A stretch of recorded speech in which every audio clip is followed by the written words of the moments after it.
Good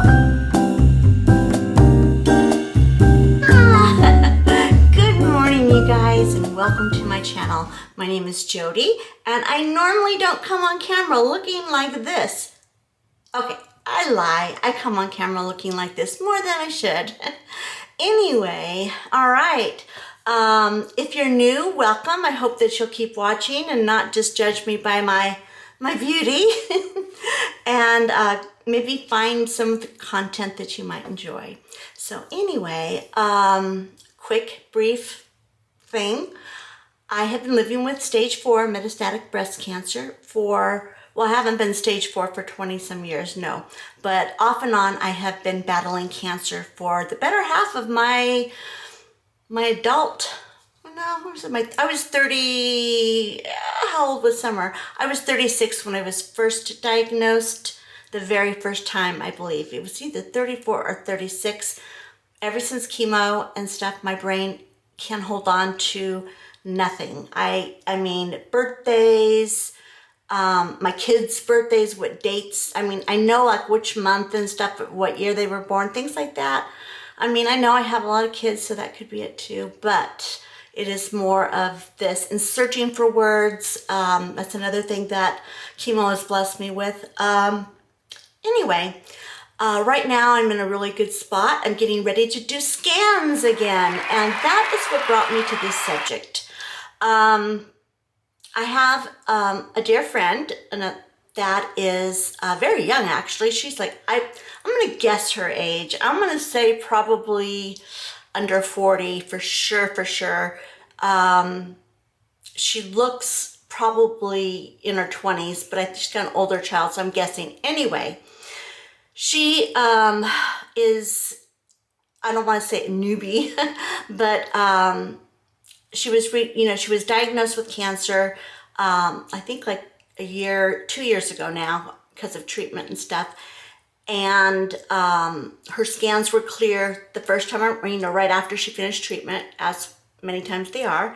And now she is going back for her first 3-month checkup and follow-up with new scans. So we were talking, and I am still, I have to schedule my colonoscopy because my colon test came back negative, and so I have to go and do that. That is so much fun, and I am stressing about that. Also, when I called the doctor to talk to him about if I needed the colonoscopy, or could we do this, or could we do one of those poop tests? Are you sure I need this, and all that kind of stuff. He's like, oh hey, yeah, guess what? You're ready for your 6-month scan. And I knew it was coming soon. I kept thinking 5 months or 6 months, is it, I just knew it was coming, and I just kind of ignored it because it is a stressful thing to think about. Okay, but it is that time again. It is 6 months, and this is probably, I don't want to say the first time I've made it 6 months. No, that's not true. But recently, this is the longest I've gone without having any PET scans or CT scans and stuff.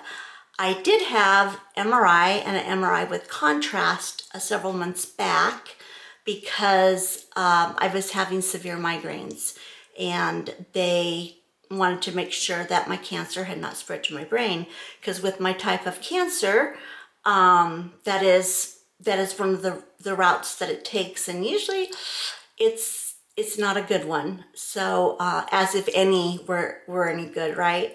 But yeah. All right.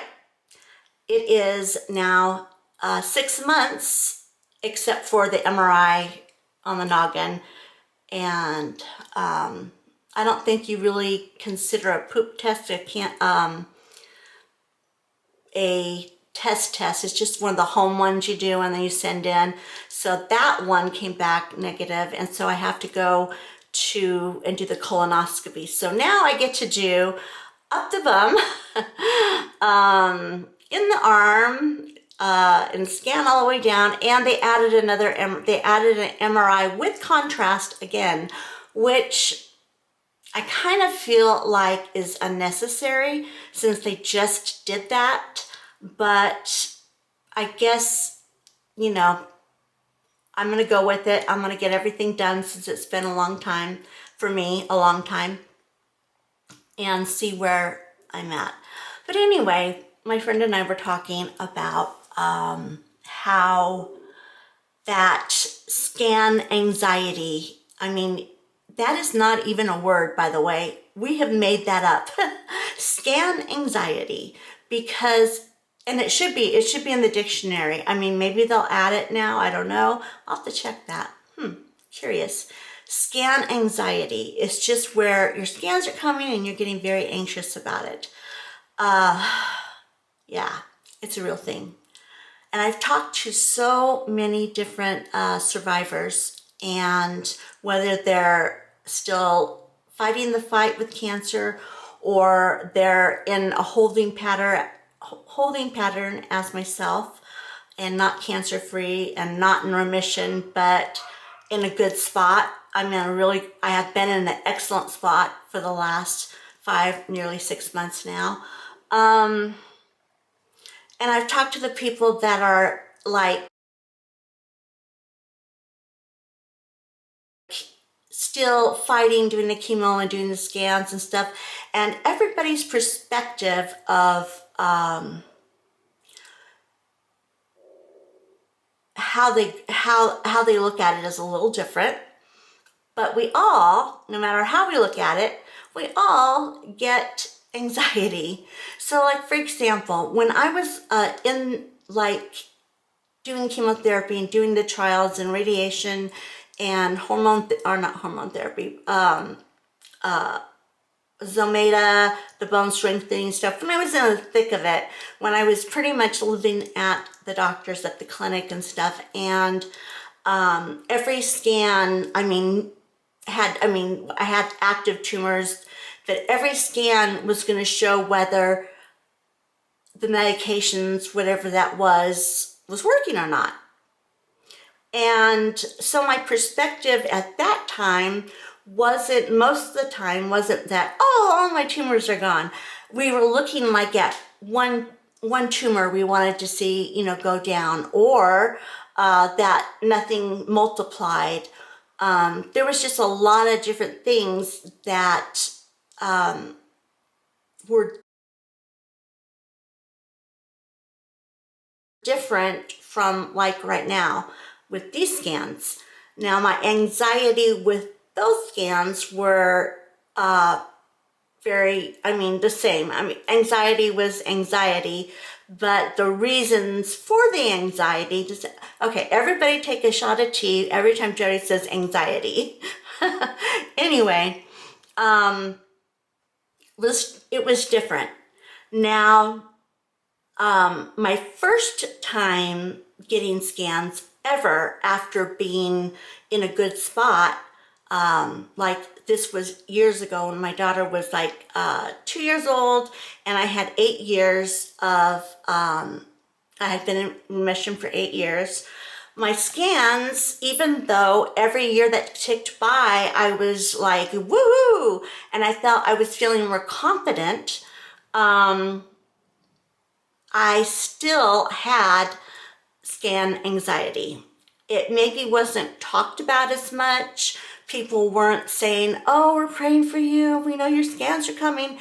It was just kind of a, got to go do my scans. And, I tell my immediate family, my husband, like, oh, everything's okay this time, woohoo, go on.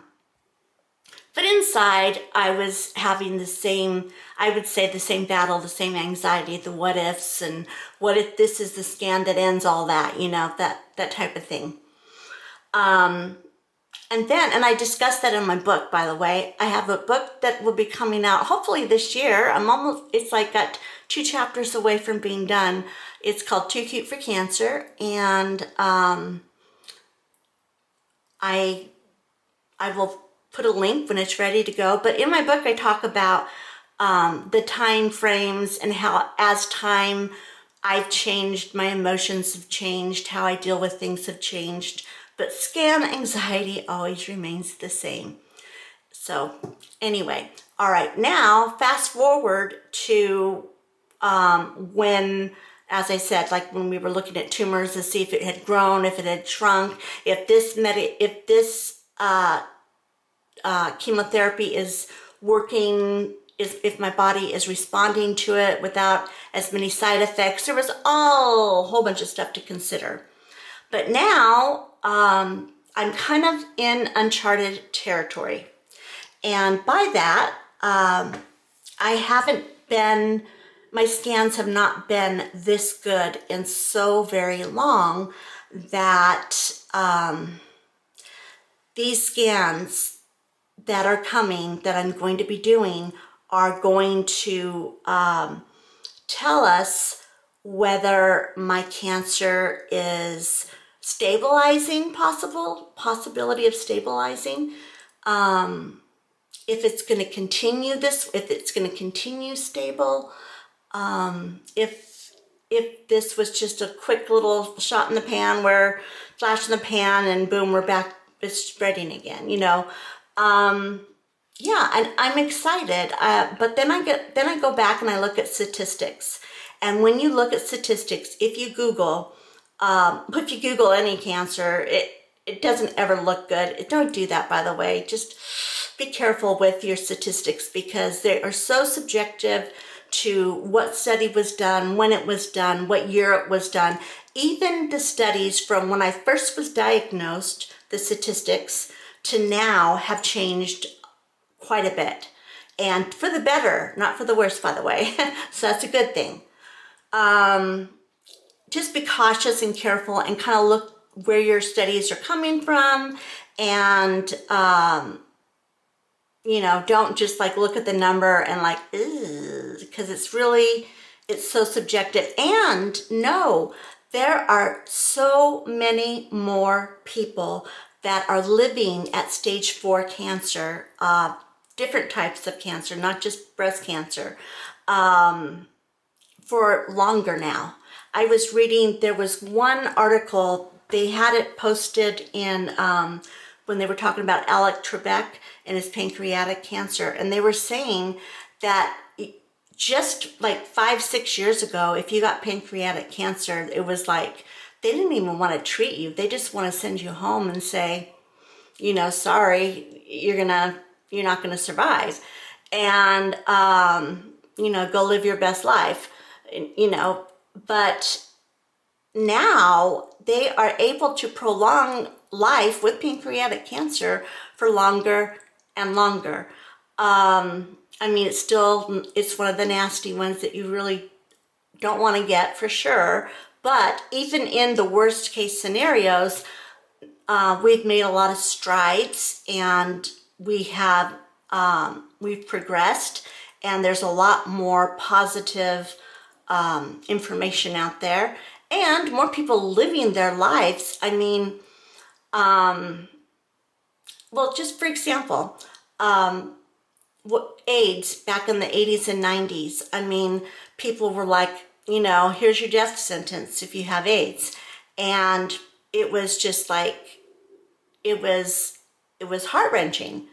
I know, because my son died of AIDS, and I lived through that era. I know that time and that place. Nowadays, they're treating HIV with just like they would treat like diabetics, where, you know, they're managing it and you can live a full, wonderful life. I mean, just in that amount of time, in my lifetime, in my son's lifetime.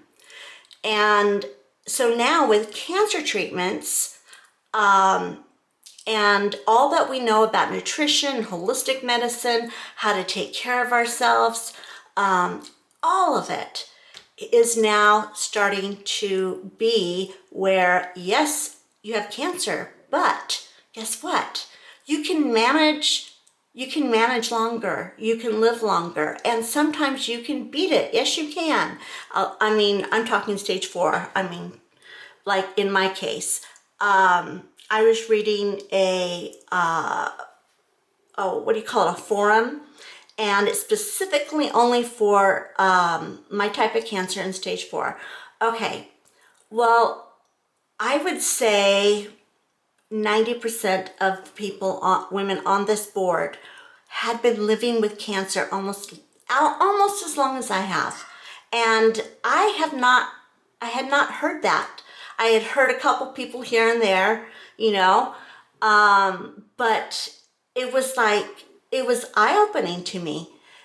These women were, yes, were in, you know, they were in different stages of, you know, their journey. Like some of them were still in treatment. Some of them were in maintenance treatment to where their tumors and stuff were stable, but they were, you know, doing that like oral chemo or, you know, just a whole bunch of stuff. And I got to read on all the different new stuff that's coming out on the forum, because these people are from all over the world and all different medical clinics and times and, you know, countries and stuff. And so it was really, really intriguing. So I'm going to encourage any of you that have cancer, Google or find a forum specifically for your cancer, not in general. I mean, those are fine too for support, but for information and encouragement, find your cancer, find your peeps, and they're usually private and they have to be invited, but that's fine. They kind of keep them very well protective, but I encourage you to do that because there's a lot of really good direct resources in these forums. The one that I am actively on most of the time was started by an oncologist. And even though she doesn't post much anytime, anywhere, every time anything new that comes out, like articles she puts out. So anyway, in the midst of all the scan anxiety and all of that, I wanted to kind of give you tips and tricks on how to change your perspective on cancer in general, your cancer in general, and maybe ease some of the anxiety that you might be feeling. And honey, I am talking to the choir right now, preaching to the choir because I'm preaching to myself. So number one, remember, look back 10 years with cancer, any cancer, but specifically yours maybe. Go back 10 years, see where medicine was back then, see what the survival rate was then, and then see what the survival rate is now, okay? And it is encouraging. It's encouraging because guess what? Those people back 10 years ago didn't think that there was going to be this happening right now. They were hoping a new drug might work. They were hoping this might happen, but you know, it was what they were seeing in front of them said no. But look at us now. People are thriving, they're living, they are fighting longer and living in better quality of life. There's more medications to manage nausea even. Even since I first started chemo, oh my gosh. The nausea control is 1,000 times better than it was when I first started. So even that. So number one, look back in history and see how far we've come. Number two, find a forum specifically to your cancer and something that matches you the best you can, and then join that forum. And you might have to try some different forums. You might not match just perfectly with one. You might want to go to try a couple different ones out that are a fit for you. So that's number two. Number three, remember, you can be the groundbreaking person for the new norm. You can be that person. You might be that person that says, hey, guess what? I kicked cancer's butt stage 4, and I have been cancer-free for 20 years. Who knows? You know, the way things are going and stuff, and just change your mindset. It's like, okay, I am not the one that's going to die of this. I'm the one that's going to survive with this. I'm the one that is going to thrive with this and stuff. Hold on, I think someone just came in. Sorry about that, guys. My husband came home. Anyway, so change your mindset. Be the one that says, instead of, oh, I'm going to die of cancer, it says so on the internet, or, you know, my grandma died of cancer. I hear this all the time, and it really is just like change the way your words come out of your mouth and say, you know what, my grandma died of cancer, but in her day, there wasn't the treatments that we have now. So I feel really positive that I am going to do really good with this. And I am going to live longer than grandma did. And I'm going to thrive with this. Change the way even your verbiage. And I know sometimes people are like, oh my gosh, self-talk, you know, blah, blah, blah. But it can really, really change your mindset, because there's a scripture in the Bible that says that whatsoever the heart thinketh, you know, that's kind of like what you're going to say and what you're going to do. And so, but in reverse to that, you can say, I am going to make the best of this, or I'm going to do this, and I'm going to be positive with this. I'm going to choose to look at what could be and not what was. And I am going to look at every option available to me now. And I am going to do everything I can to have the quality of life. Okay, that's number 3. Number 4 is, with scan anxiety, is drop to your knees, pray. Because, and if you are not a Christian, or if you don't believe in God, you know what? That's okay. I will pray for you. But calm your heart, calm your mind, calm your spirit and your soul. You know, and just relax a little bit. Take a deep breath, take a couple deep breaths, do some yoga, do, you know, whatever calms you, do that. For me, it's prayer. I just start praying, saying, God, you know what? I'm starting to freak out about right now, and I'm starting to spin out. I think I might just start, you know, going, so please, please, please, can you please calm my spirit, keep me focused on the now and the possible future, the good future, not the negative future. And then if you cannot get out of it, this is number 5 after prayer. And I read the Bible. I read Psalms. It's like calming and soothing to my soul. And then number 5, if I cannot get out of that spinning cycle where I'm looking at all negative and stuff, I stop and I call somebody. I call someone who, there's 2 different ways to do this. And I know that all of us probably do this the wrong way sometimes. We are in a funk about anything, and we want someone to agree with us. We want someone to say, oh, I know, you poor thing. Okay, well, guess what? We don't want to do that. We want to call the person that says, you know what?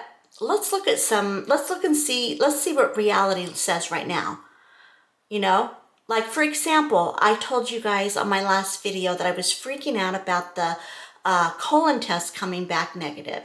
And you guys jumped on the community board, or in the comments, and some of you were an RN nurse for that. I mean, you guys gave me some great info, and you're like, oh yeah, I did it. It's no big, it doesn't hurt at all. No big deal. Oh yeah. Many times those just come back because you had hemorrhoids or something. I mean, you guys encouraged me so much. You took my fear from up here to down here. So call that person that is gonna take your fear from here to there. Don't call the person that's gonna, you know, like overwhelm you and make you feel like you were right, you know. Call the person that is gonna just call you out and say, you know what, chill out for a minute. I recognize there's good reason for you to be fearful. I understand that.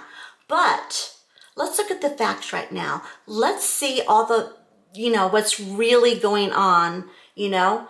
And if you can find that person, stick with them because sometimes it's hard to find that person. I have several of those people in my life, and one of them's my husband. My husband I'll be like, you know, what if, going out of, spinning out, and he'll say, hold on, wait a minute. What about this, and this? What about the times that this happened or that happened. And, you know, he kind of brings it back home for me. Or he'll say, yeah, you need to stop. That's just enough. So there's that too. All right, so with those 5 tips, I think that was 5. When scans come due, even if you've never had cancer before and you find a lump, or you're over a certain age and you have to go in for those wonderful tests, you have to go for your first mammogram, whatever it is, scan anxiety can still hit you too. So don't think you're escaping, little missies. I mean, any kind of test that you have, the first thing in your mind is, well, why are they testing for this?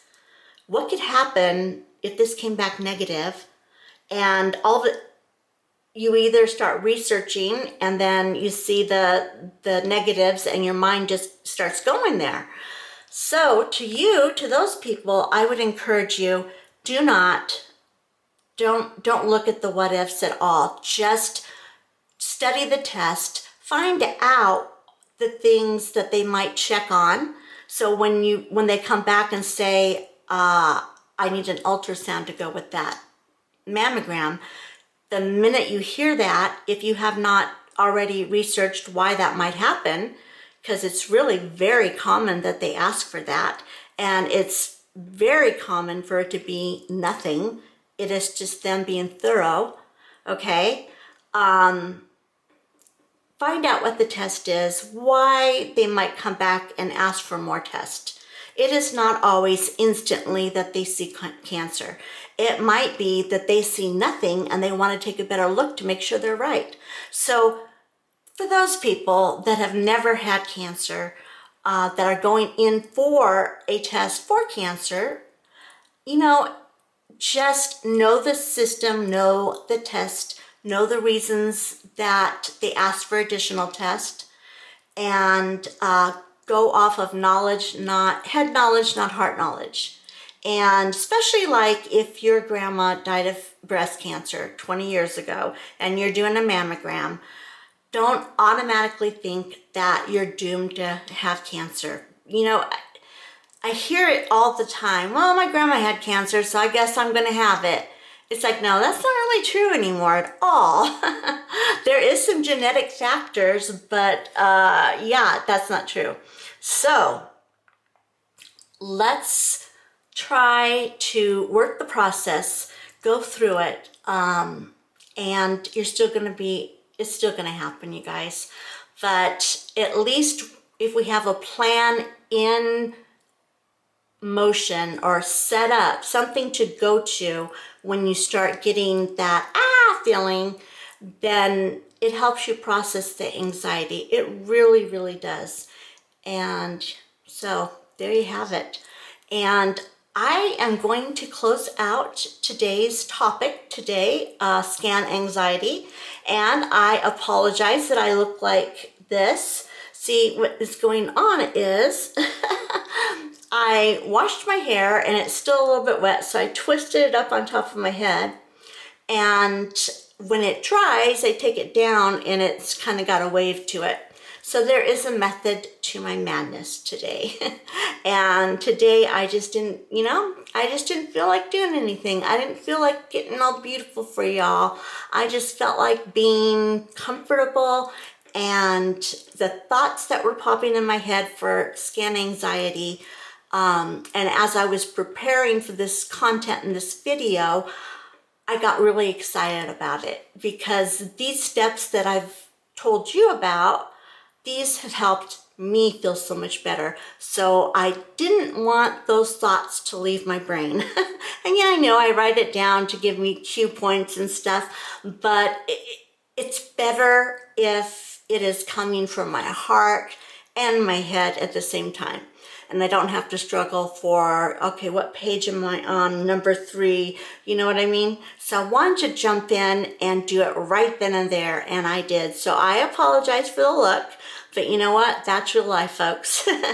All right, you guys. Now, if you are not following me and subscribe to me, I would really appreciate it if you hit the subscribe button. I've loved the support, and I would love to have you drop a comment and say, hi, I'm here, because we have the best community ever. So much support and so much love here. Oh, I just feel overwhelmed every time I talk to you guys. I look at my comments. It's amazing. So if you have not subscribed to my channel, here, I'll wait for just a minute. In fact, you know what? While you do that, I'm going to take a drink of water. Did you do it? Okay, thanks guys. Okay, now set the notification bell to let you know if any of my videos are coming out. Although YouTube is having major issues right now with notifications. I think they said like 1/3 of the people that set their notifications are getting notified. So I don't know what that's about, but I'm sure they'll figure it out. So go ahead and set the notification bell so you don't miss any topics. Normally I do vlogs, but when topics come up in the comments and people ask me to do them, I do them. And if it's something that I'm going through, we talk about it. So anyway, thank you for subscribing. And if you could, hit the thumbs up button if you got any worth from this at all. That also tells the algorithm that we're here and, you know, we want to be seen by others. All right, you guys, have a great, great, great week, and I will see you again in a few days.